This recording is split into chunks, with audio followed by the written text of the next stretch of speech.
everyone. How are you? Okay, I hear some like, wow, what a great group. All right, well, I don't know why I'm pinging up here, but hopefully that'll change so it won't hurt your ears here.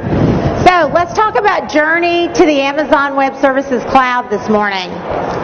I had a great opportunity yesterday to be with IDA as they had their first Smart Nations conference, and I have to say it was really fantastic to see the government really moving forward in what they're trying to do here with the Smart Nations concept. So I don't know how many of you know about Amazon. Does folks here who know who Amazon is? Hopefully. Well, there's 3 business segments within Amazon. There's Amazon, the consumer electronics component. There's Amazon, which is the seller services. And the newest component of Amazon is Amazon Web Services. And that is the cloud computing, the global cloud computing infrastructure. In Amazon, we have tens of millions of customers globally on Amazon, and we have hundreds of thousands of customers globally now on Amazon Web Services in over 190 countries. So let me show you some, what I was really trying to share was that Amazon is a very diverse company, lots of different business units. Today we're here to talk about cloud, but cloud touches every element of Amazon as a corporation. And I thought I'd share with you some new innovations from a company called Kiva, a robotics company that started in 2003, and Amazon purchased it in 2012. And it's revolutionizing the warehousing and logistics industry. And let me show you that.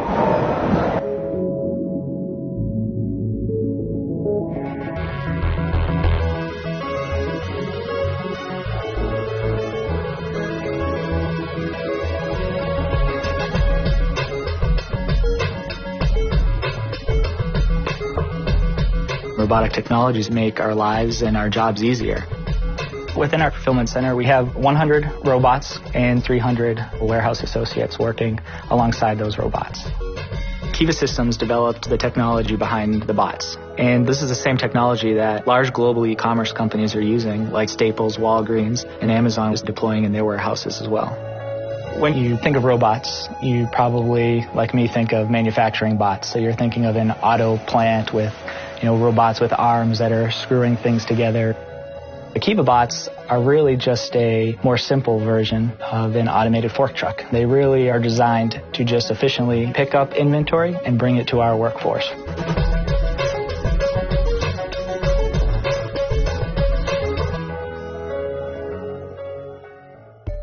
We try to think of the robots as part of our team here. So one of the ways that we do that is by letting the associates interact with the bots by giving them names.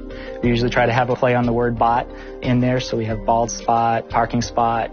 QuietBot's actually the spokesperson for our other 99 bots. You can follow her on Twitter at QuietBot. When you're working with Kiva bots, day in and day out, they do tend to take on human-like qualities. You could be walking through the warehouse floor and the light blinks and it's like she's winking at you, or you're walking down the side of the Kiva floor and it's like she's following you. From Quiet Logistics' perspective, the Kiva robots are job creators. Without that technology, we may not have grown as fast as we were able to grow, which has created over 350 jobs just in this one Quiet Center alone. The associates working with the robots realize that our Kiva bots just make their job easier. They're not having to walk 10 to 12 miles a day looking for inventory that our customers are purchasing. The robots make us more efficient, they make us more accurate, which ultimately helps the American economy to compete globally. So you can see why we can get those packages to you by the day. So now you sort of saw a little innovation that's going on with Amazon. Now let me talk to you about the cloud and how the cloud is powering those type of capabilities. So true commercial cloud, global cloud capabilities within Amazon. We have 11 regions around the world, 28 availability zones, and 52 edge locations. And we in fact just announced our newest region last week in Germany. And if you see the little red circle up here, that's Singapore. And we're very proud of our region here that we have Singapore that is growing quite nicely. Now, the business that I'm responsible for at Amazon Web Services is worldwide public sector. And my part of my world includes all government agencies, any type of educational institutions and technology companies that support that, and all not-for-profit organizations. And we started our business while Amazon Web Services, as the newest part of Amazon, we began that business in 2006. We launched our first service. I started the public sector business at the very end of 2010 with a team on the ground around 2011, and we've really grown quite nicely with over 800 agencies around the world, 3,000 educational institutions, and 10,000 not-for-profits. And again, that's picking up steam. And it's good for me as Amazon to share with you how the business is growing, but it's also nice to have a third-party validator to actually say, are you doing what you say you do, and do you have the capabilities in terms of ability to execute and completeness of vision? And Gartner is one of those analysts that for 2 years in a row has put Amazon Web Services in the top right magic quadrant. Now, in addition to that, a while ago we were talking a little bit about security and compliance. Well, every day at Amazon Web Services, we worry about security and compliance. It's top of our list. It is across our company, and it has been from day one. And as a result of that, I think that's one of the reasons that we've been able to be really successful, especially in the highly regulated markets. I mean, everyone is concerned about security and compliance, but in a highly regulated market, when we began the public sector business, you really can't even begin to talk to a customer if you can't describe your security and compliance capabilities and be able to map those controls and talk to the customer about what are their concerns, what kind of mission workloads are they running, and how does cloud computing map to that and make that that workload highly secure and compliant from their perspective. And this slide is really just a logo to show you that we continuously keep up with all the security and compliance accreditations globally. In fact, just this past month we announced IRAP in Australia. We were the first large internet provider to receive that. We've been first on many of these, in fact. One I'll share that really got us going was FedRAMP in the U.S. And in the United States, we had a model called FISMA, which was a very, FISMA is a model for security and compliance in an old school method. And the problem was FISMA didn't have a mapping for cloud computing based elements. And we went in, as other cloud computing companies did, and worked with them, but we were the first ones to achieve that on their cloud first policy. And I will tell you, it was very difficult because there was a lot of give and take and understanding and education back and forth on what was actually these security and compliance controls. Because there is not a one-to-one mapping. So if you're out there trying to figure out what's my one-to-one mapping from an old school kind of IT model into a new innovative model for cloud, they're not going to be a one-to-one. So we spent a lot of time, and now there's many, many companies that have achieved this on top of Amazon Web Services. And one of the things that I wanted to share that's so cool about this model is the fact that when other startups or companies that work in our space want to create solutions, they inherit all those amazing controls. So it really catapults their solution forward and saves them lots of time and money to get their solution up and running.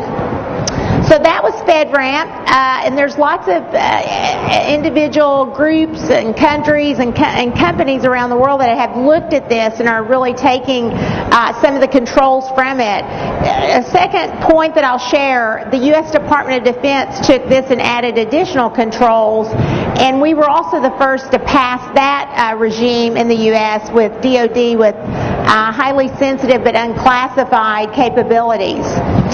Now, in addition, last month, and we talked about this yesterday, we were the first here in Singapore to receive the MTCS, and this is the highest certification that Singapore has today. It's MTCS Level 3, which gives organizations really the clarity to utilize AWS in their workloads around hosting or other capabilities to process their highly confidential data in Singapore. So we're very, very proud of this capability, and we look forward to working with both the government and our partners to do exactly the same thing I talked about FedRAMP, which is to take your solution and actually build it on top of a certified environment that catapults that, and again, inheriting those controls.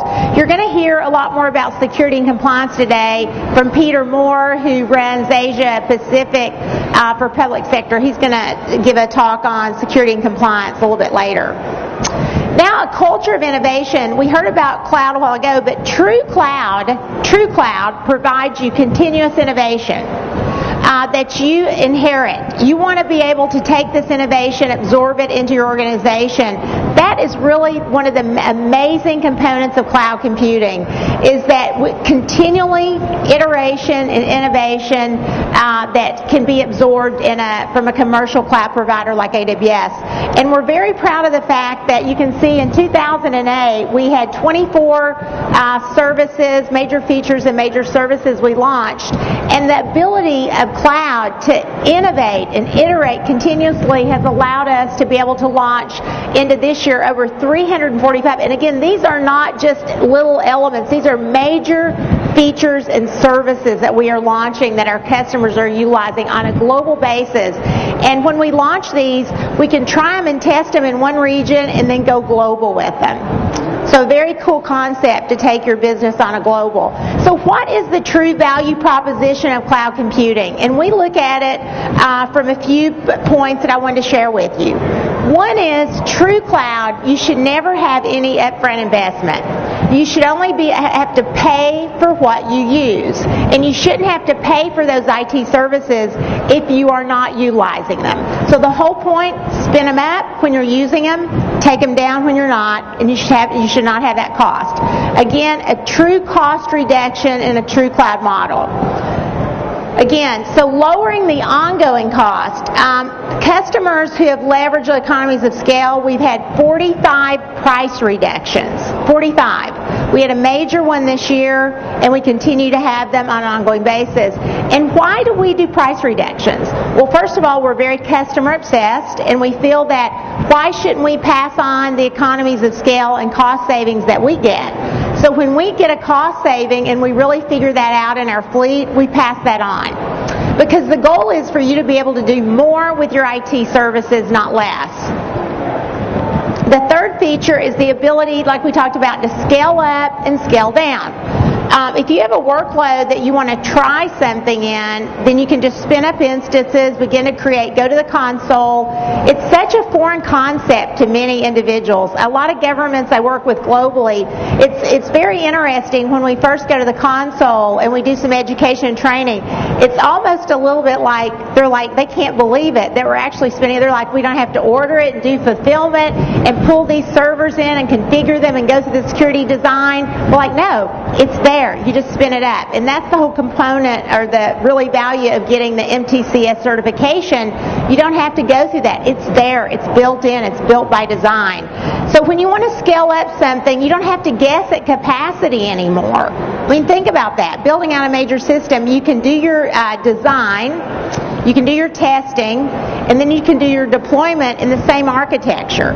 You just move them. You don't have to build out 3 different architectures. In fact, I had a customer tell me 2 weeks ago, and I was like, wow, that's a great idea, that they had built 3 architectures and tested them and decided on the best one. And they said, we have never, ever been able to try 3 architectures. And they said, we did it for a lot less expensive than we would ever been able to buy and build and test in one. The fourth is speed and agility. Time to mission, time to market. How quickly can you drive to speed and agility? And agility is the number one reason globally that I hear from our customers that they want to use true cloud computing. You want to get that infrastructure built in minutes, not weeks or months. And then the ability to focus on the business or focus on the mission. Why use, really the true value to build out these services and solutions with a cloud-based model is you're not the undifferentiated heavy lifting that you don't need to be doing in your enterprise or your small business. I mean, just go right to the mission. Get your solution or business launched. Don't spend a lot of time with just trying to figure out the infrastructure, the tools. Have them available. It's going to get you there a lot faster. And the last one that I think that's really important for an area like Singapore is to be able to go global in minutes. You're a very regional-based market. You're bringing in multi-global, multinationals, and also a lot of startups. You're trying to bring in startups here. Some of you are startups. And your ability to take your service or solution and push that globally in seconds through a console versus, again, getting a team, going on the ground, buying servers, setting them up. You can just take your business into another country or region. So, why does cloud matter to public sector customers? And I thought I would share this with you since this is my business and I deal with it every day. There's two big main reasons, and I'll go into the details. Paving the way for disruptive innovation is what my customers tell me, and making the world a better place. Which cloud has such amazing stories about making the world a better place. Things that were never possible in the past around research, health, education, and science are amazing what's happening now as a result of commercial cloud. So for paving the way, there's 4 areas that customers talk to me about a lot. One, disruptive innovation. They need disruptive innovation. And I think yesterday was a great example with IDA of how they're trying to create a market here of true disruption and how you're doing business here in Singapore. 2 is agility, which I chatted about earlier. 3 is capability. Get me capability faster than I can absorb and put it into my enterprise. And 4th is budgets are changing, cost savings. We need to do more with our money. We want more mission for the money. Every dollar should be going further in IT. So, with that, let me talk to you about the very first cloud workload that we delivered at Amazon Web Services for the U.S. government. It was one called the Recovery.gov, and Recovery.gov was a website that was created by the Recovery Board in the U.S. government, which was a new agency that tracked to the American public. It was transparency about money that was being spent on trying to create an economic development effort. There was a downturn in the U.S. economically, and the U.S. infused a bunch of dollars, billions of dollars into the economy. But they wanted transparency around these dollars, and they used this tool. They created it in weeks, and the tool was very cool because it's the first time they had ever used true cloud in the U.S. government. They had no mandate at that time, really. They had some cloud first, but it was like, we just got to get this solution up and running. And it saved them hundreds of thousands of dollars. It's still working. Many people go to it and look at it. And the other element of this, it ran a variety of services from SharePoint services to SQL to Google Maps to Esri visualization for their mapping. So it ran a different set of different type of tools on top of Amazon Web Services. So this was one example. The second one that I thought I would share is a customer that has really shaped our thinking at Amazon Web Services for cloud, and it's NASA JPL. And we've done numerous workloads with NASA, and this one I love because this one was near and dear to my heart. It was the Mars Curiosity. And I don't know if any of you are space or astrophysicists out there, but this was, they called it 7 Minutes of Terror, where they literally had 7 minutes for this little rover to land, or the Curiosity to land, and get all the video and streaming. So Amazon Web Services worked with them in a few short weeks, got this up and running, and we do all the video streaming and storage, and they told us they could have never done this, and they would have had to spend 3 years of budget dollars for infrastructure to get this up and running.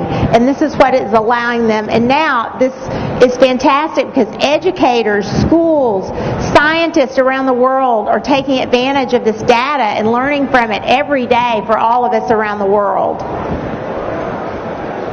Another quick one I'll share was the Obama for America campaign. And the reason I thought I would share this, the ability to scale up and scale down very rapidly. We worked with them and they created over 286 applications in a few short months. And this was really a highly differentiated aspect of the campaign that I think, as a result, will forever differentiate the way campaigns are run globally with the use of cloud. Because if you think about it, campaigns can be very expensive if you're trying to build out all this massive infrastructure. They did it in weeks and months, and then once the campaign was over, they just shut it all down. And they kept the storage. They got a ton of data analytics from this, but they just shut it down once the campaign was over. So now they're saving all those dollars. We're going to have another campaign in the U.S. in a couple of years, so they're going to save all that data for then. Another one is the Food and Drug Administration that reduced their cost of a program that they run for where they look at the effects of drugs and are there any adverse effects on drug interactions. And they share this. This is a global program. They share these results globally. And they took this from $29 a page to 29 cents a page. And guess what? They scaled it globally. They could never do that in the past. So another good example. Last one, we're talking about the financial services industry. In the U.S., we've seen a real uptake of cloud from the federal financials, and the Security and Exchange Commission is running a solution that they call Midas that does analytics in their environment, and they've told us that it's catapulted them in the 21st century. They'd never done anything like this. But they got this environment up in a few short months, and it's saved them millions and millions of dollars, but they analyze more than 3 billion data points in 2.8 seconds. They take every stock exchange measurement externally and look at it, tick-tock, tick-tock, tick-tock, and they look for trends of anything within this data that could show a flash crash or changes in the market conditions. And they've never been able to do anything like this. They have 2 more programs on the docket. We also work with a group called FINRA that regulates these markets. And they're also doing a ton of analytics in the financial services market. The second area is making the world a better place. And the key elements of making the world a better place are world-changing projects, enabling economic development, improving citizen services and engagement, and improving research and education. So our customers, this is what they tell us that they're trying to do, both in the government, education, and not-for-profit sector. Many of you may have heard of the program in the U.S. called healthcare.gov. It didn't get a lot of great press in the beginning because it just couldn't scale. They were struggling with it scaling. So Amazon Web Services is proud to be part of the revamping of this, of the 2.0 element. And we're running both the front-end systems and the back-end systems for insurers. So far, it's going very, very well, and this is an important program in the U.S. because we're trying to get health care access out to everyone that needs it. So it's a really important program for us. This program, Genomics Research, we are finding researchers now around the globe really taking advantage of cloud computing because of the ability to scale, and not just scale, but share the research and get their research out there faster, which if you think about pharmaceutical companies, it means getting their applications and solutions out there faster, which means cures faster. One of the programs that I have to say I'm very proud of is something called the 1,000 Genome Project. The 1,000 Genomes is a project that was stored. It was the first attempt at actually looking at the human genome and mapping it. And they thought it was going to take 50 years and millions of dollars. They got it mapped, they put it into the NIH data centers, and there it sat. And no one could use it. Researchers wanted access to it. They could not get to it. We worked with NIH, we gave them a grant, and we said, let's put the 1,000 genomes in the AWS Cloud. And let's allow researchers to come to it and see what they can learn. Well, we did that. We got it in, poured it. The first week, we had 3,200 new researchers crowdsourced on this open and transparent program. As a result, it's continued to grow. We have hundreds of research projects that you can go out there and look at that have been written as a result of this. And why it was so important, it actually showed that cloud computing could be utilized for paving the way to new research programs like this. Cancer research is another area of genomics that's really big now with the use of cloud because of the ability to scale up and scale down. And also small researchers or small groups out there now can do this for very, very little dollars and use their grant money to go further. The AMP Berkeley Lab is a group that is mapping every cancer type. They're taking every cancer type and mapping it genomically and trying to determine are there relationships in types of cancers. And they are really making a lot of progress. There's some videos out there you can go see. But they believe that with the result of this program that they will identify a way that we can live with most cancers chronically versus terminally as a result of this. Because they're looking at drug types and saying, can we use this drug type for this cancer that we've never even correlated in the past? So very, very cool research. So quickly, I've got a couple of slides I want to share. What's going on here in Singapore? Well, we have built a partnership. We are excited about our relationship here in Singapore. We want to be doing a lot more to really push innovative and disruptive technologies, both here in country and to support the regional and global expansion, along with the amazing startup community that's being generated here. And now there's a program, the accreditation for IDA, and we talked about MTCS and where we are with that. And yesterday we just we signed a memorandum of intent with the Singapore government and IDA on doing this data as a service pilot and really supporting the Smart Nation initiative. And I saw the scoring, but I'm going to have to say I disagree. I think Singapore should be at the top of that list because you really have everything it takes here to do the Smart Nation project and do many, many more disruptive types of programs with IT. And one of the things, if you haven't used this, I'm going to encourage everybody here to go out and use OneMap. And this is actually a crowdsourced model that the government here has supported. More than 8,000 open data sets that you all are using from 60 of the agencies that have come together to power more than 100 GIS apps. And this is a very cool website. If you guys haven't used it, it tells you everything about Singapore. And I think it's great that the agencies have collaborated on a program like this. Another really cool project that the Singapore government has done is they're trying to help businesses here determine how they can better target what consumers and users are doing.